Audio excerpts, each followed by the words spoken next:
Ready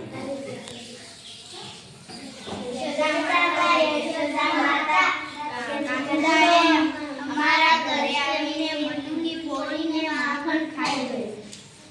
અરે લાલા સાંભળે છે તારી રોજની ઘરે કરતી હું કંટાળી ગઈ છું. અરે મારી ફરીથી ફરી આવ્યા ગોપીઓ તો મને સુધી કરવા જ નથી દેતી. ઓહો હેરાન તો તું ગોપીઓને કરે છે. અરે એવું તે હોય માં, અમે બંને ભાઈઓ તો રોજ સવારથી સાંજ ગાય ચરાવવા જઈએ. બોલ ગોપીઓને ક્યારે હેરાન કરીએ? આજે બધી ગોપીઓ આવીને ફરિયાદ કરી કે કનૈયાએ કાકરા મારને એની માખણની મટીઓ તોડનારી કનૈયા તો આ તોફાન કેમ કરે છે દીકરા? ન બનાતું હોય તો પૂછ મોટા ભાઈ. કનૈયાની વાત સાચી છે માં. નંદ બાબાના ઘરે દહીં માખણની કે પોતે કે અમારા બીજાના ઘરે ચોરી કરવી પડે?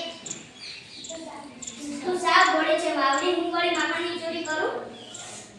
તો શું ગોપીઓ ખોટું બોલે છે? તેરી રમાના ઘરે સીધામાંથી માખણ ખાતા બધા જેવા પણ જોડે તો બોલ આ વાત સાચી કે ખોટી? અડધી સાચી ને અડધી ખોટી. માખણ ને જ ચોરી કર્યું હતું પણ એ તો રમામાસીના દીકરાને જ ખવડાવ્યું હતું. તે બિચારો શિકાર સુધી પહોંચી ન શકે એટલે અમે ભાઈબંધો તેની મદદ કરતા હતા.